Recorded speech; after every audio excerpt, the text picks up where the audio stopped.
Well, children, it's my turn. So cry havoc and let slip the dogs of war, blood for the blood god and skulls for the skull throne. There's been a lot in the news lately about ISIS, about the caliphate, the building Islamic State in the Middle East, and how a lot of people, including a US president, would really like to put troops on the ground to take on ISIS. And that's the wrong thing that anyone could ever do against ISIS.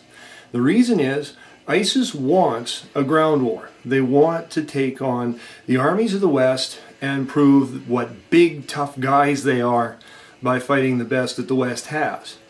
And you know, it's a maxim of war that's 3, 4, 5,000 years old. Never give the enemy what they want. Never do that. If the enemy is strong, make him weak. Avoid him or make him weak.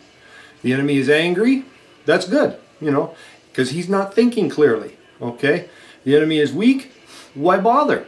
Avoid him. And ISIS is rabble. The greenest motor rifle platoon in the U.S. Army would chew up ISIS for breakfast. Make no mistake about that. They're rabble. They're children. Oh, and by the way, ISIS, if you want to take me on for saying that, for insulting you, bring it. Okay? But I digress.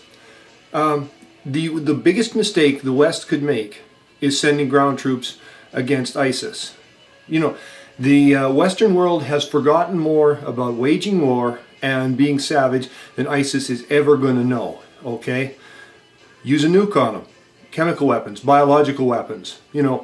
Make things as horrible and as terrible for ISIS as it is possible for the U.S. to do, or for the entire West to do, not just the U.S.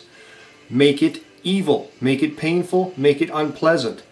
And don't give them ground troops, because they want to knock heads with the best the West has. Okay, and if ISIS can say, we took on the SAS, we took on the Green Berets, we took on, whatever Israel has, or France, or Germany, or whatever, well, then they, as far as they're concerned, that's a good death. They regard war as a splendid thing. Don't give it to them. Don't give them the war that they want. The West can make things evil and nasty on ISIS. Let it be.